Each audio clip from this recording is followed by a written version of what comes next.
Good afternoon, and thank you for joining today's webcast. Our topic today is What's Yours is Mine, Defending the Insider Threat with Symantec DLP. Should you have any questions throughout the presentation, please use the chat feature located in the sidebar. A recording of this presentation will be made available at its conclusion. At this time, I turn it over to our presenter, Chris Wargo, Senior Security Consultant with Infolock Technologies.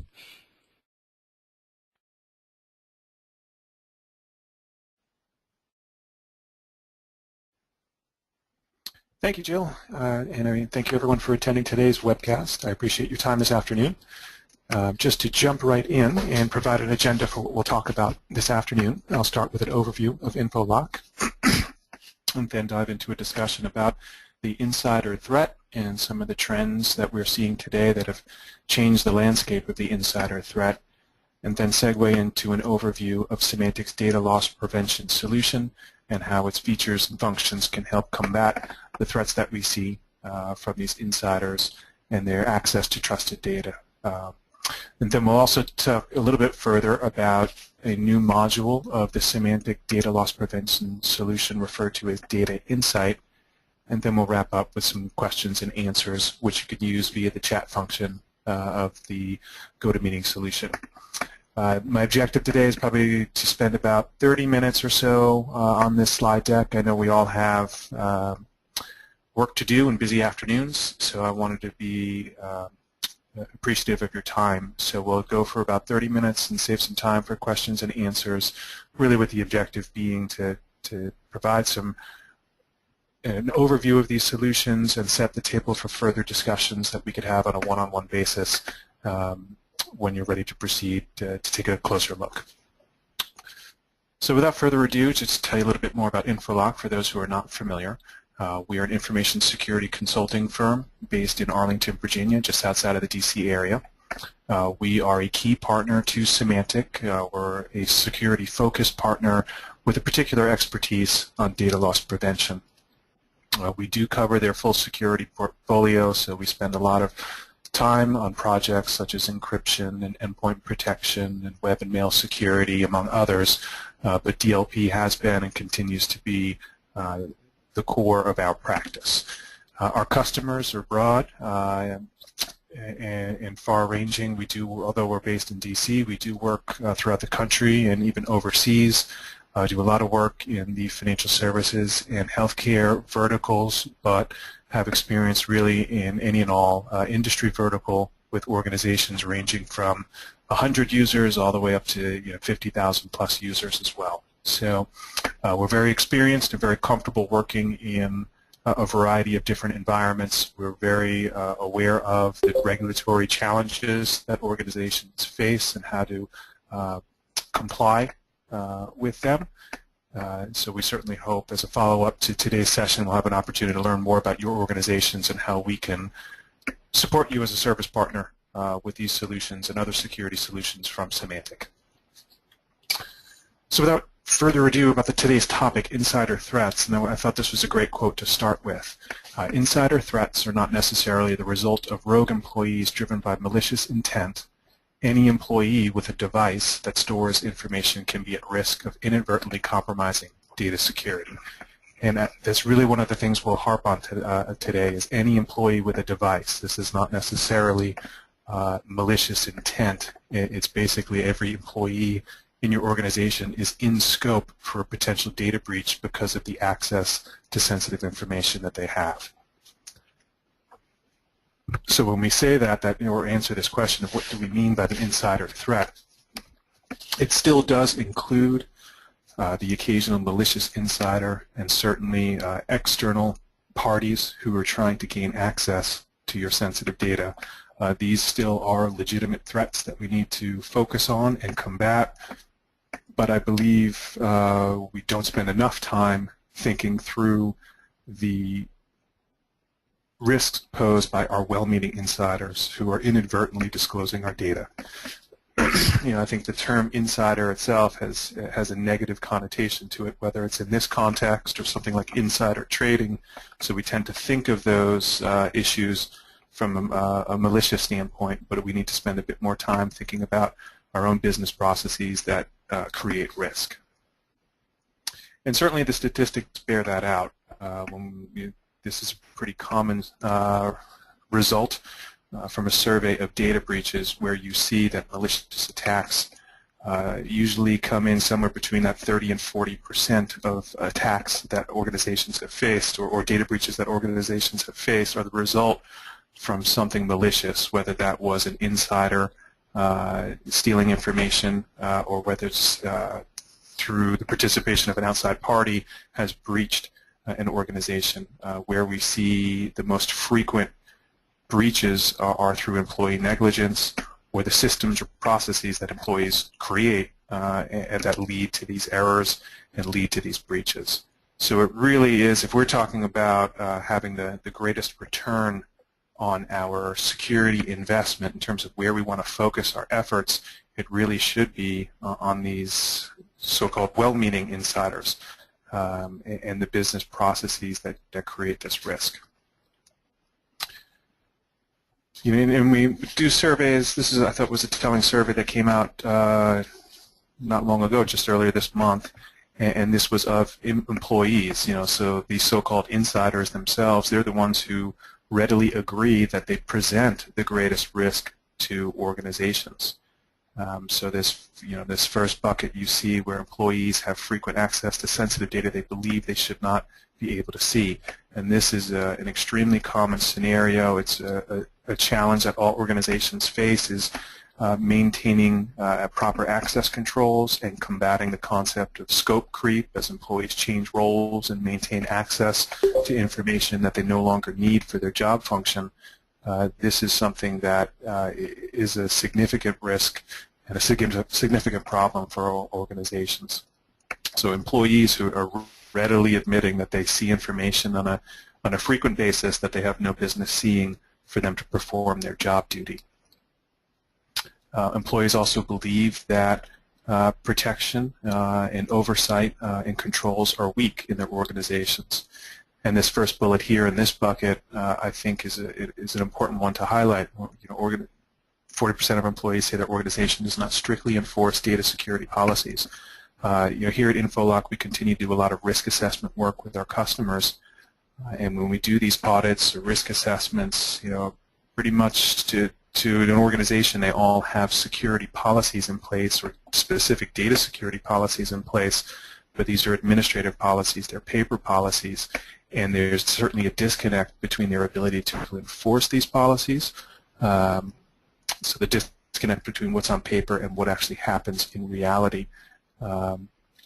You jump to this third bullet real quick. Only 22% say their organization is able to tell them what happened to lost data, files, or emails. So that's, flipping that on its head, is nearly 80% of employees polled feel that their organization has no real insight into how data is used, where it is, whether or not it's been lost. And this presents a significant risk, and it also really increases the cost of data breaches. This lack of knowledge is something that organizations are seeing an actual a dollar amount assigned to.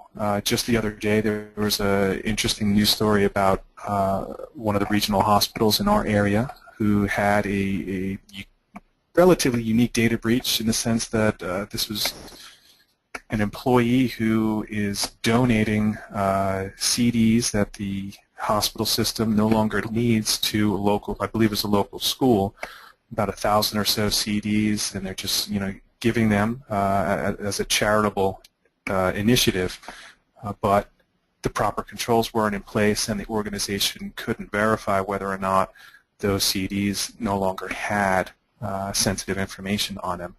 This health system received these CDs from their own patients. It was part of the intake process where a patient provided their personal information on these CDs and gave them to the health system. Health system is now getting rid of them, but they can't say for sure whether or not the process was airtight that would have deleted personal information off these CDs. Because they don't have that awareness, they don't have that knowledge, these 1,000 CDs that may or may not have contained patient information, they also don't know which patients had information on these CDs. So before they know it, this simple act of charity has now created a situation where every patient at this health system is now in scope for the remediation effort for the data breach. Everyone's in scope for receiving credit monitoring and no notification and all these steps these organizations have to take as a breach response process. So this lack of intelligence, this lack of visibility into sensitive data within an organization is a huge issue that needs to be addressed. So, I'm jumping ahead to the next slide. One of the things I want to share, so I don't want to spend all my time reading slides. We're certainly going to provide the full presentation to all attendees so that you can share that internally. And of course, we could dive deeper into any aspect that you want to learn more about. But moving on to this next slide, what are the behaviors, what are the risky behaviors that we see today, and how are they leading to data loss? And I thought this was a good slide to review just to talk about how things have changed. The topic of insider threats isn't something that's new. We first started having presentations about the insider threat back in the early 2000s when our organization was doing a lot of work with disk encryption and removable storage encryption, device control solutions, trying to help organizations protect these, protect against this movement towards the mobile workforce. So this has been in place for about 10 or 15 years. What's changed is back then it was, for the most part, corporate issued devices that this data was being placed on. So the organization had a better level of control or oversight of the expanding perimeter, if you will, the remote workforce. But now, with you see this, this first statistic here, about 58% of employees store company-sensitive information on their personal devices. This is one of the things that's really changed. This concept of the BYOD, bring your own device.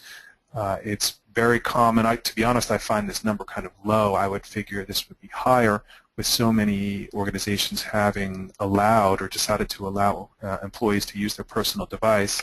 Any one of these devices that accesses corporate email suddenly is in scope for being a source of potential data loss, and this has become a major issue because it's multiple devices.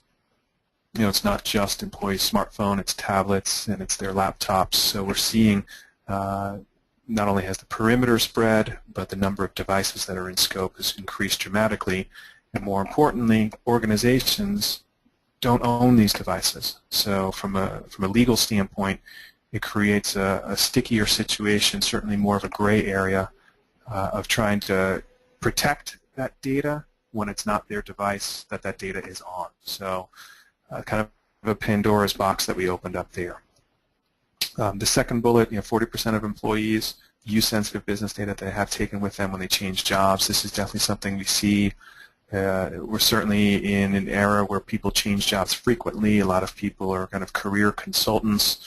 There's definitely a sense of entitlement that many people have about the data that they use to perform their job function, and to them that's an asset that makes them marketable in the workforce, and they're going to take it with them if they can to their next job. So that's something we have to be cognizant of as well. This third point is kind of the classic use case for data loss prevention, which we'll talk about in the subsequent slide, which is employees. This is really it drives home the concept of the non-malicious employee who's causing data breaches. In order to increase the efficiency of their job, they're sending sensitive information, business documents to their personal devices and email accounts and things of that nature so they could work on them from home or other locations. Their objective here is to get their job done efficiently, but this business process is broken and it's creating potential data loss concerns. And then finally, this last bullet, this fourth bullet, is what I would consider to be the most relevant new concept that we're trying to combat here. It's the proliferation of cloud sharing applications that employees have access to. So it's not just Dropbox and Box and some of the more common applications that we're using, or things like Salesforce or other business-related solutions that are in the cloud, what we're seeing here is a significant number of employees who are able to move work files to file sharing apps, cloud apps, that the organization is not aware of. This has been a major concern for our organization. One of the things that we do for our customers is what we'll refer to as a cloud security assessment, where we use tools to monitor what cloud applications are being used by an organization. And during the scoping process for these engagements, we're doing our interviews with the key stakeholders, and we'll talk to a CIO about what cloud applications are being used currently. And we very frequently get a list of about 5 or 7 different solutions that they are aware of that their employees use to store information in the cloud. But then we'll do an assessment, and we'll literally see 60, 70, 80 different cloud service providers being used by their staff. So it's a huge hole. The typical organization does not have enough visibility or insight into where their data is going and where it's being stored. Again, not malicious activity, but certainly things that cause great risk to an organization. So with all that table setting and the issues that we're surrounded by, what can an organization do? And that's really what we'll talk about here today, is the Symantec data loss prevention solution. So unlike many of the solutions, perimeter defenses, which are absolutely critical, firewalls, next generation firewalls, and hardening the perimeter and preventing malware attacks and preventing external intruders, these are all critical activities that we have to take, but we still need a solution that can help you discover, monitor, and protect your confidential information wherever it is stored or used. And that's really the concept here about data loss prevention, a centrally managed enterprise-wide solution that looks at data in motion, the movement of data via email, web, or any network-based protocol, monitoring the movement of data and telling you whether or not any sensitive information is in those communications, performing data at rest functions, looking at your file servers and databases and any type of document repository to tell you whether or not sensitive information is being stored in those repositories, who has access to that data, and how it's being used. And then also providing coverage at the endpoint level. What are employees doing? Are they placing information on removable storage, external storage devices? Are proper controls in place when a user is off the network using a laptop or a tablet device? And are we monitoring the movement of data out to cloud applications as well? And that's really what data loss prevention is about. It's all about full visibility into the way our employees and our trusted business partners are using the data that we deem sensitive in our organization. So how does it work? So this slide will go through like a basic workflow to kind of frame the conversation of DLP.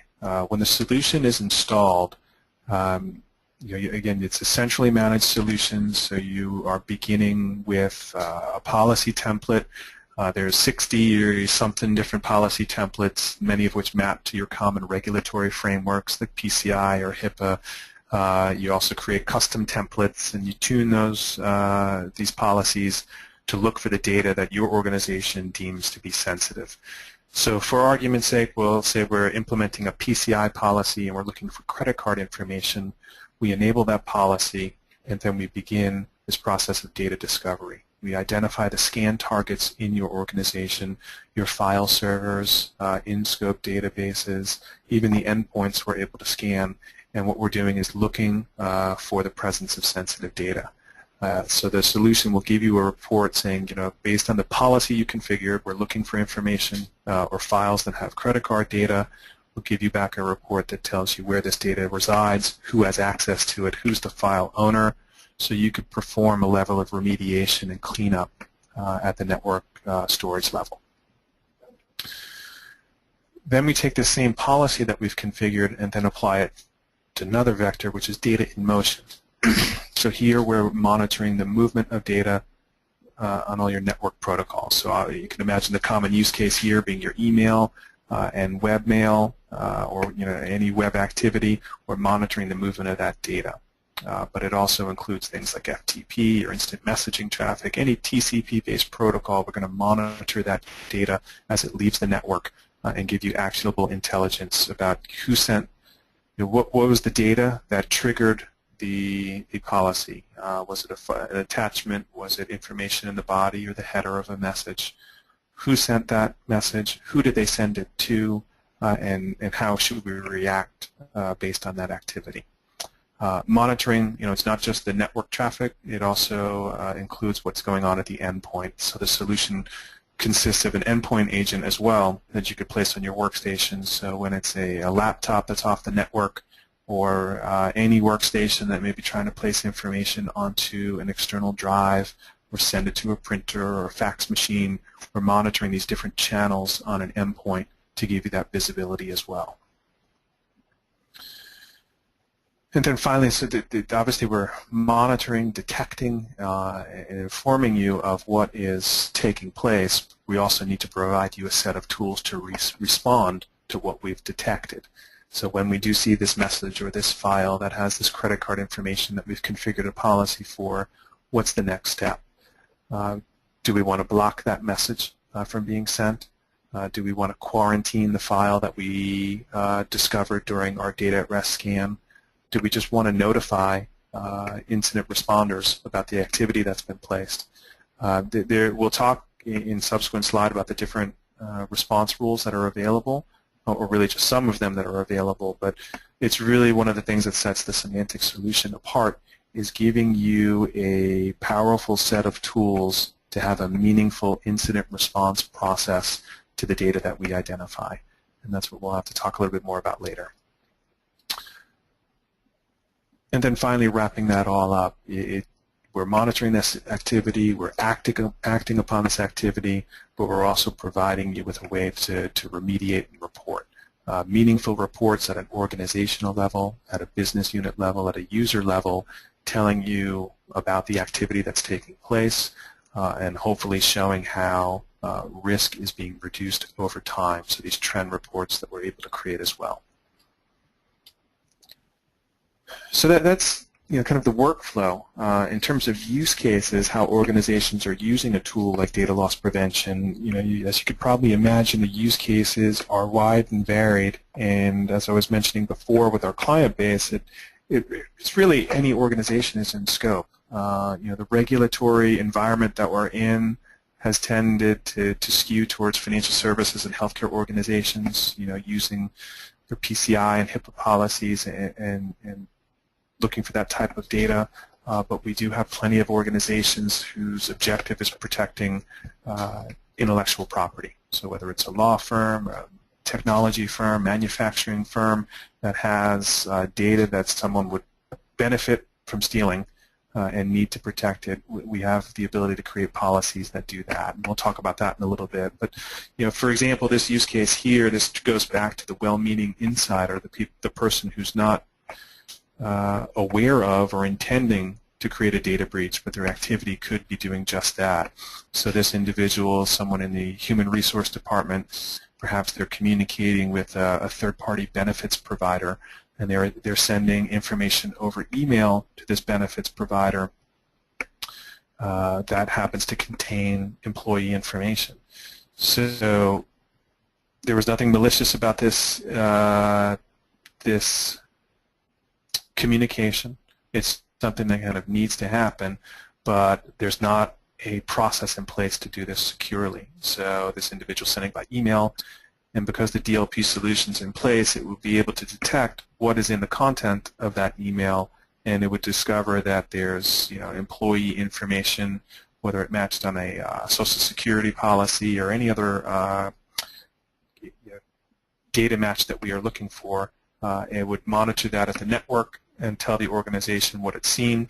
It could do it at the endpoint level as well, and would have that visibility into inspecting that message when this individual, Betty, didn't take the time to do that before hitting send. And then the action, is also varied. As I was mentioning before, it could just be a process of monitoring that and then notifying the user that, hey, you sent this message to this recipient, it contained this file. That breaches our policy, don't do that anymore. And that level of notification is very often powerful enough to reduce the risk over time. It's something we'll also talk about a little later about how powerful the DLP solution is for helping an organization with end-user training. Again, user training is something that all organizations struggle with. The struggle to come up with meaningful content on an annual or biannual basis to tell employees about the risks that are present and the malware concerns and all the ways in which data can be lost or systems can be compromised. You know, this point-in-time education process has limited benefits, whereas a DLP solution it's actively running, and at the moment a data security event takes place, a user can be notified about what action they took that caused this, and it's a very powerful training tool. So that was a little aside just to continue through this particular use case. Again, at the endpoint, we could do that same level of notification with a pop-up to ask them to justify their behavior or potentially block that email. So the end result, again, is the ability for an organization to have visibility into the activity, for the organization to understand the business process that created this activity, and then, of course, potentially block or protect this information. Another use case here, this would be at the endpoint level, where someone in the finance department is placing information onto a removable media device. Again, it could be completely non-malicious. This individual wants to continue working on financial spreadsheets that need to be completed, and they want to work on it from home. It's a legitimate activity, but they're not doing this securely, because as they place this on their removable storage devices, we all know this is something that could be very easily lost with no real audit trail to recover that data, and it needs to be either prevented or protected. So what are our options here? And it's the endpoint agent for DLP is going to be able to analyze the movement of that data, and based on the content of that file, allow the organization to make a determination. Either, hey, we're just going to block that. We don't want people taking this type of data and putting it on an external drive. We want them to transfer that information securely, or more to the point, not transfer it at all. We want this individual to go home. We want them to properly authenticate with a two-factor authentication solution and VPN into our corporate network, and work on the data that way. Or something we'll talk about a little bit later is our ability to integrate with encryption solutions. Okay, this individual does need to take this information. We're going to allow that person to do it, but let's make sure it's done securely. DLP could tell that the information is sensitive, so DLP will automatically invoke a third-party encryption solution to make sure that removable storage device is encrypted, so that that data, if it is lost, is still protected and is secure in transit. So it's really an excellent use case for how organizations are using DLP to protect data at the endpoint. Data at rest is another component that has multiple use cases. We see a lot of our organizations who have PCI requirements scanning their environment, looking for the presence of credit card information per the regulatory drivers that they have to comply with. But we also see it, as in this case, when we have possibly intellectual property that we're looking to protect. So this individual is working on source code, and they're just saving it to a location that is insecure. It's a place they're not supposed to be saving this sensitive information. So with DLP Network Discover performing these data at rest scans, it's going to be able to identify this data based on the policy that we've set, and as it sees that information, provides a cleanup response to put that information back into a sensitive location. So this, again, this individual wasn't trying to take this information. It was, kind of your garden variety employee negligence, where they just saved it in the location they shouldn't have. So DLP will be aware of that, and it could protect that information. It can invoke an encryption solution to protect it. It could quarantine that file and move it to a sensitive location. And of course, it could notify incident responders about what it's found. So it's a really powerful way of getting your arms around the way in which sensitive data sprawls and spreads throughout a network. And then this last use case is, really when we're talking about a malicious insider.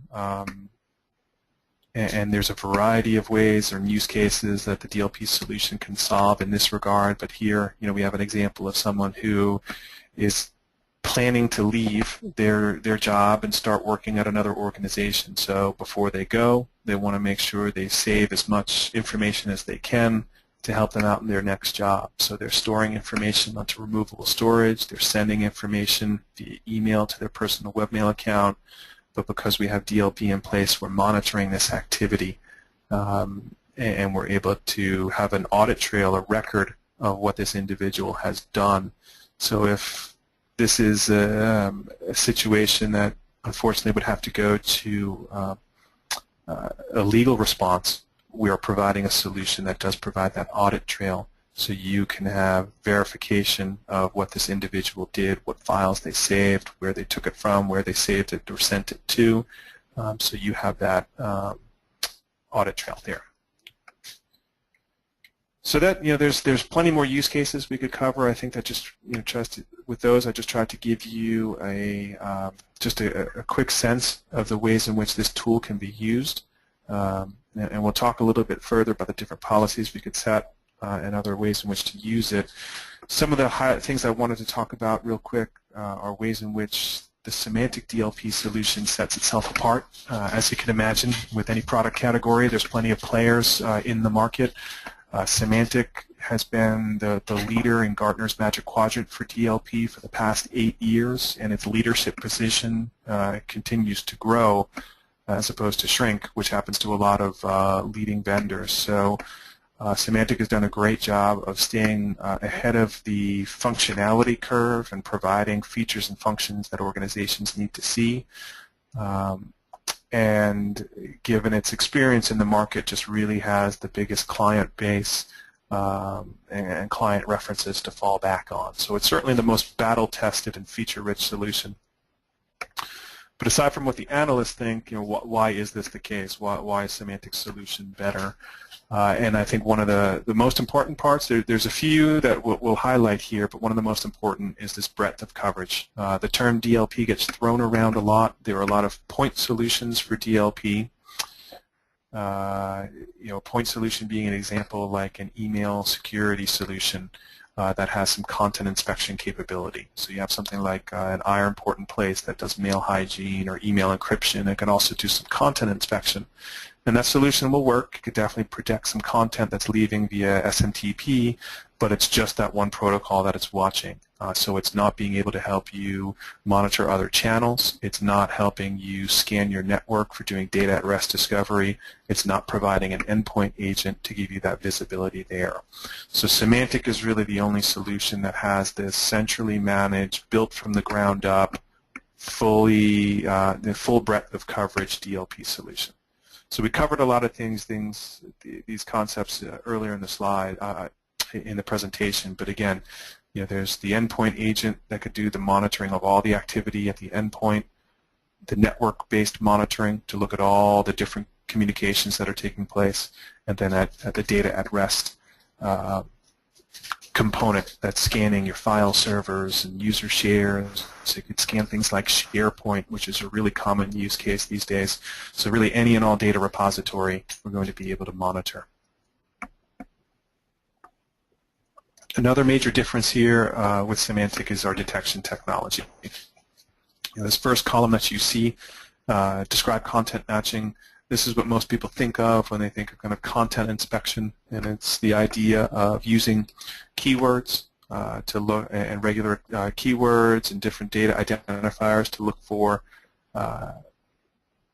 information that you deem sensitive, and this is still an important part of the Symantec solution, using regular expressions, whether it's for trying to identify credit card data, account numbers, social security numbers, or any custom regular expressions that an organization may need to create to match on the way in which they identify their own customers.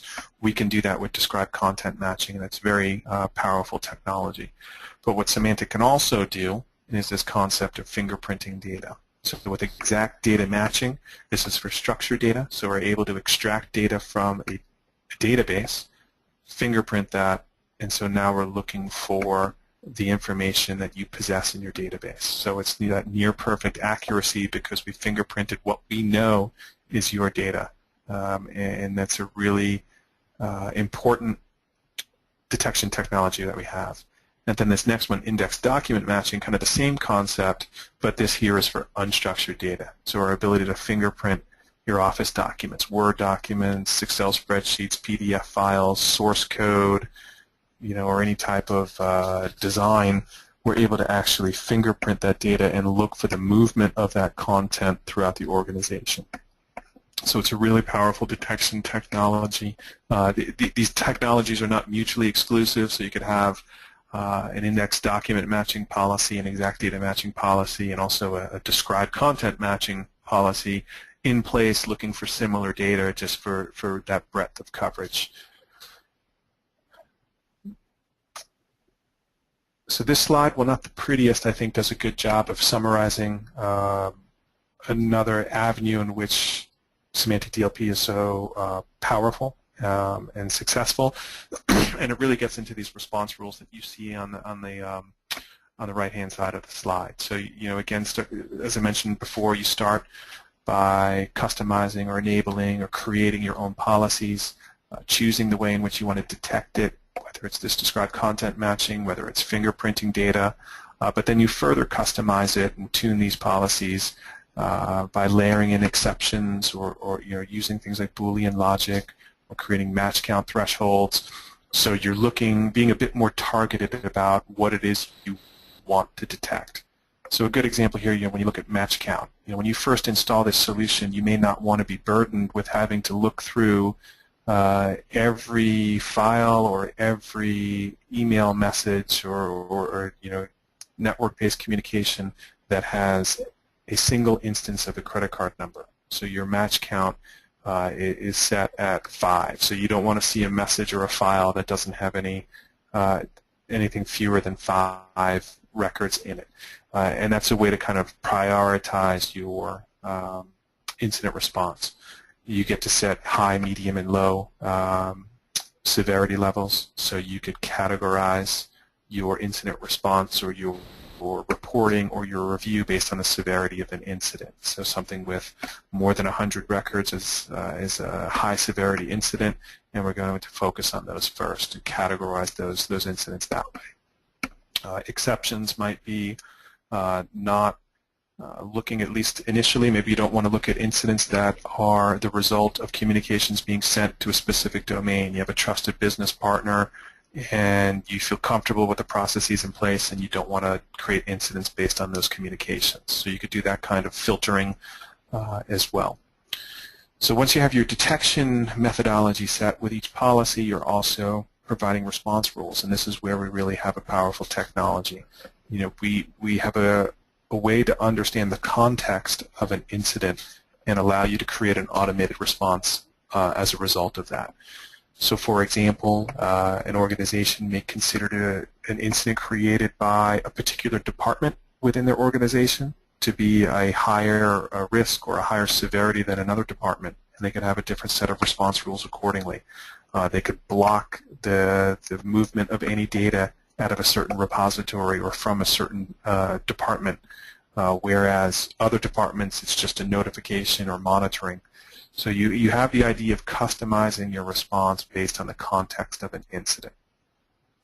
And what these responses are, I touched upon most of these before, but it could be just simple monitoring. It could be notification, either of the individual who generated the incident or of the compliance or legal team or security team. You could choose who is that person in the incident response chain that will review the incident or be notified.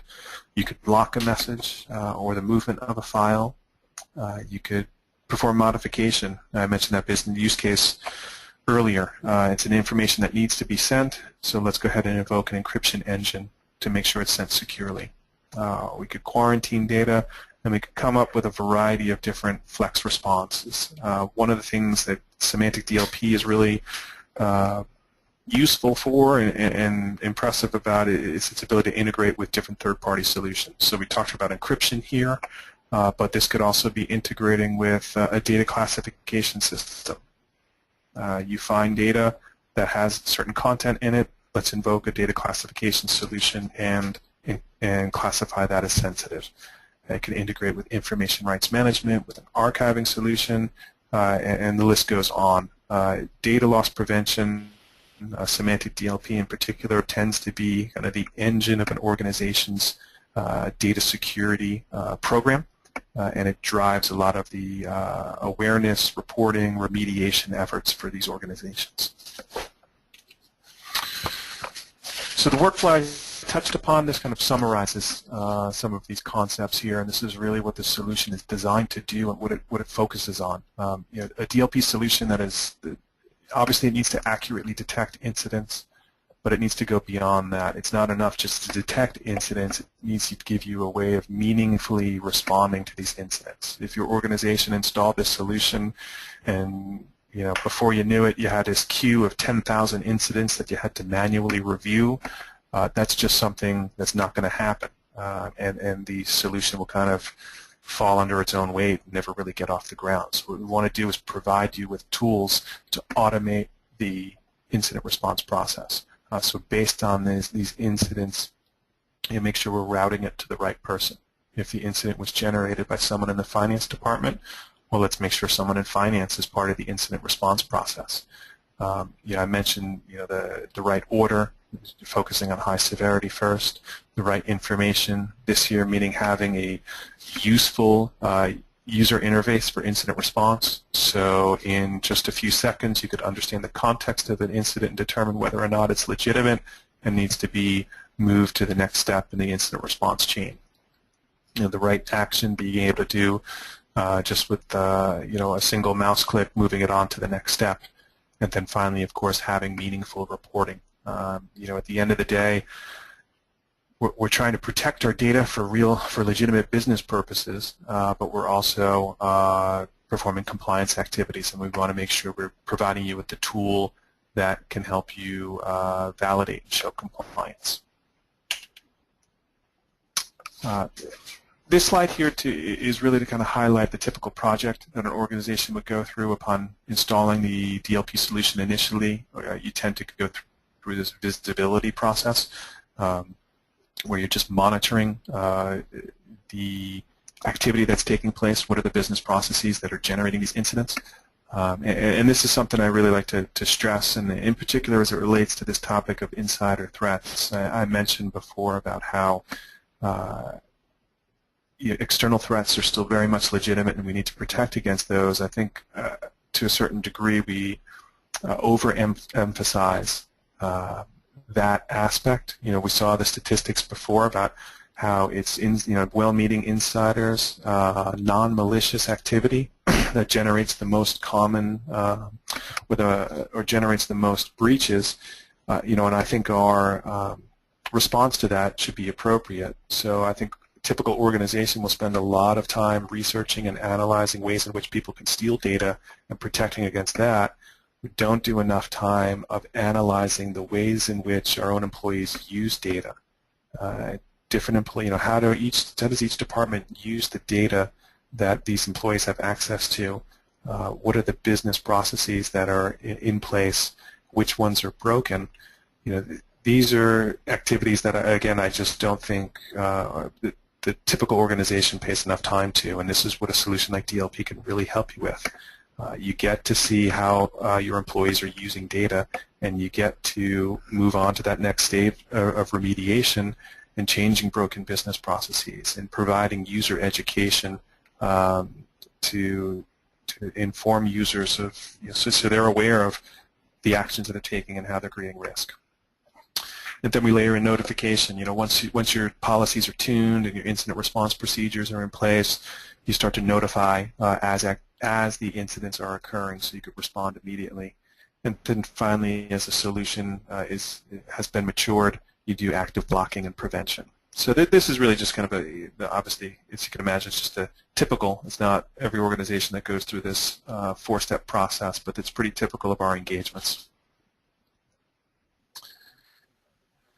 So the solution itself, just to touch upon this real quick, as I mentioned, it is a comprehensive, centrally managed, enterprise-wide solution. The good news is it's also modular, so starting with this management platform, this management infrastructure, one place to log in and create policies, one place to perform incident response and produce reports. The rest is modular. So if your organization wants to focus on data at rest discovery initially, you could just get the Network Discover, Network Protect solution and start that way. So Network Discover does data at rest scanning. Network Protect gives you the capability to quarantine data as you see it. Endpoint, it's a single agent, but it's licensed in two ways. You could just do Endpoint Discover, meaning you're scanning those endpoint agents for the presence of data. Endpoint Prevent means you're monitoring all those channels, looking for the movement of data. We also have the ability, as you see here, DLP for mobile, to inspect the data being sent to and fro devices, iOS devices, Android devices, so we have the ability to inspect that data. And then at the network side, network monitoring, passive monitoring of all of your egress traffic, prevent for email, prevent for web.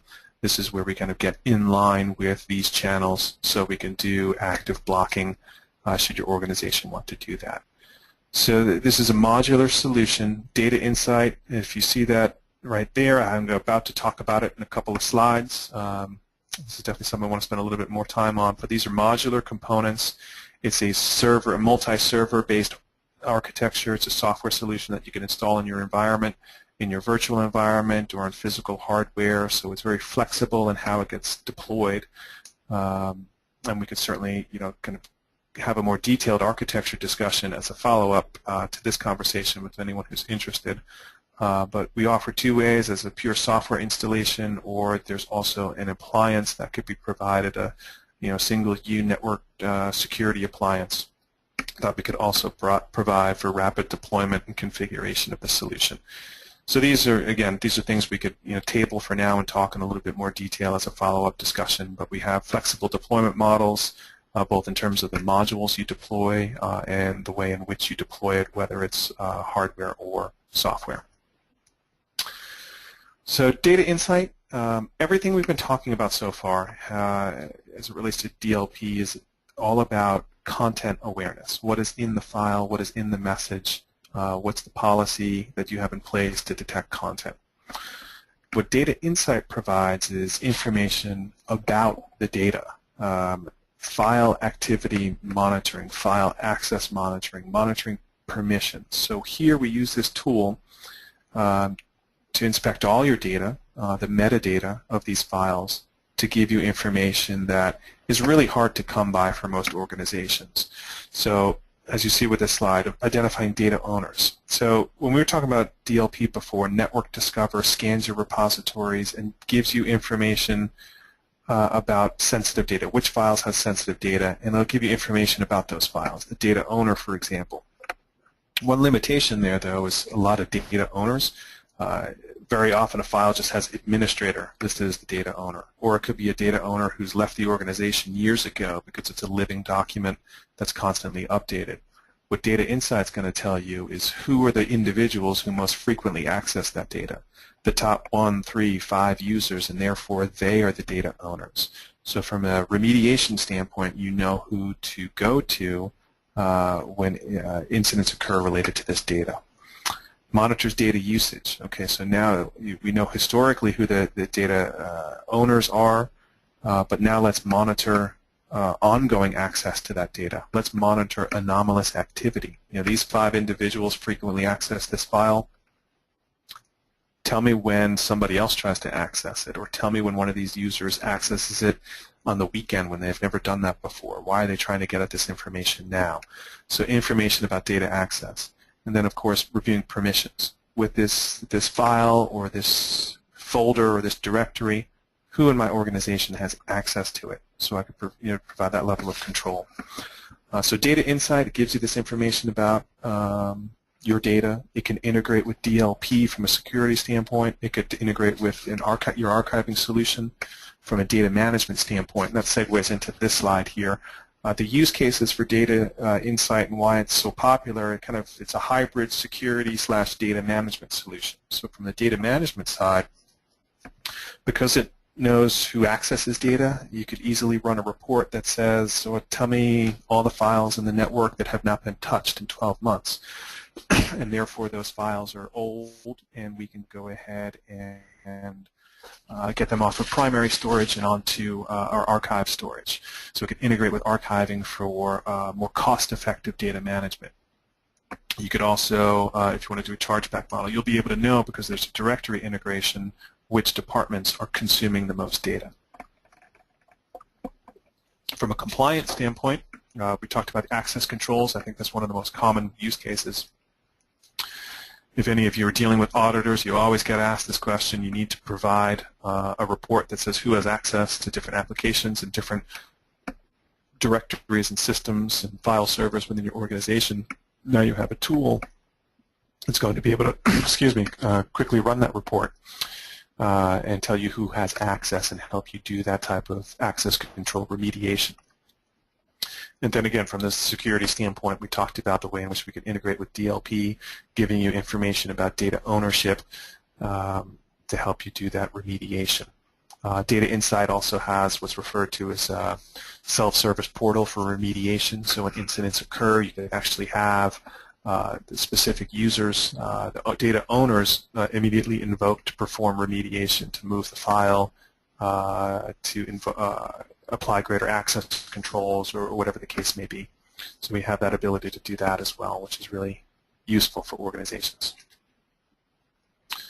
And just to kind of wrap things up with a couple things I wanted to cover in terms of defense in depth. I touched upon this before. As you can imagine, Symantec, as a full, enterprise security organization, has quite a few security products, many of which do integrate with the DLP solution. So encryption was one that we talked about. Symantec has a centrally managed kind of multi-vector encryption solution that could do file share encryption on the network, disk encryption, drive encryption for your laptops, removable storage encryption, as well as gateway email encryption. So implementing a solution like this obviously is important for protecting your endpoints, for protecting your communications, but then you can also integrate with DLP. One of the major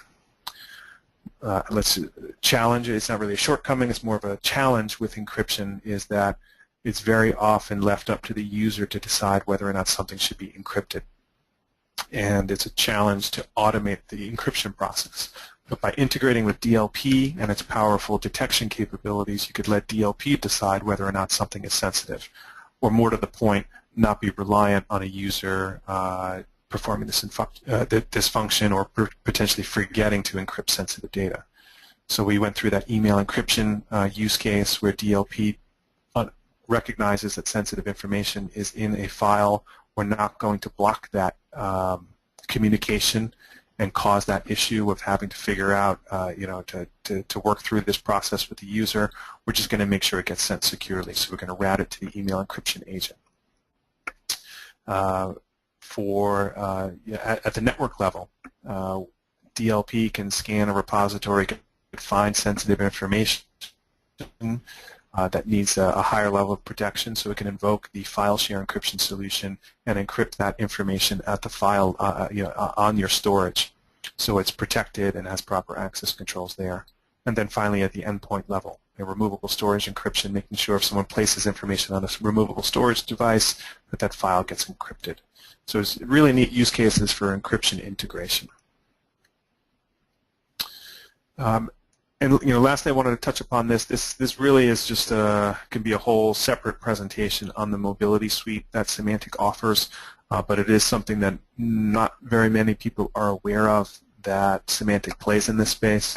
That Symantec has a really powerful mobile management suite that includes what most people are familiar with, the MDM, mobile device management components of controlling your devices, ensuring proper policies are in place, password complexity, making sure the device is live and active and checking in and being able to wipe it when it's lost, and all those good device management features We have that, but in addition to that, we have a really neat what we refer to as mobile application management through our App Center solution, which gives organizations the ability to wrap with security parameters specific apps. So this is a huge play with the whole BYOD world, the idea that users come in with their own devices, but we're going to make sure that any app that is accessing corporate data is essentially wrapped and kind of owned by us. So an organization is able to create their own little app store. Users pull down those apps with the appropriate security wrapped around those apps, which is a super simple process to do. And then data that's on those apps is then protected. It'll prevent, for example, it could prevent a user from taking sensitive, information that's in this corporate app and copying it and pasting it into a different app. So it's kind of sandboxed in that sense. Or you can force your users to be using a secure email solution. So they can only sync their email. They can still use their device to do all the emailing they want, but when it comes to syncing up with your organization's Exchange environment, it's only used through the secure email app as opposed to the generic mail app that comes with iOS, for example. So really neat use cases there, and then of course we have with our endpoint protection, we're able to put this on a mobile device, so we have malware protection as well for iOS and Android and Windows Mobile. So I bring that up mainly so you understand the breadth of coverage that we have for mobile devices, and also just to emphasize that from a DLP perspective, we are able to inspect the traffic that's being sent to these mobile devices. We're able to monitor and potentially block the movement from these mobile devices off into outbound internet communications. So when you do have a BYOD workforce, we have tools that we could use to make sure that traffic is processed and inspected before it's sent out. So we provide control there for your mobile devices. So that was what I wanted to cover today. I know it's been a lot. I hope you found the time useful. My objective, again, was to give you a high-level overview of the Symantec DLP solution, some of the key integration points that it has with other Symantec solutions, and really just set the table for further discussions. This presentation will be shared and distributed to all the attendees, but my hope is also that we can have a follow-up conversation and maybe talk about some of the things that are specific to your environment, and specific to the ways that the business that you're in and the ways your employees use your data, and what types of protections we could put in place with these solutions, how this solution would get implemented in your specific environment.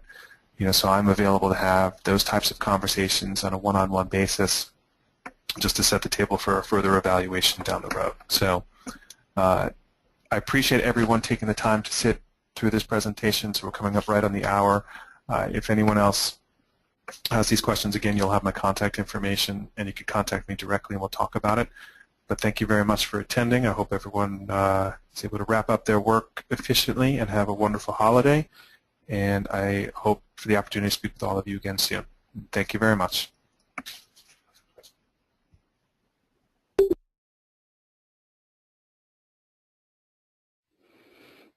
That concludes today's webcast. Thank you for joining us today.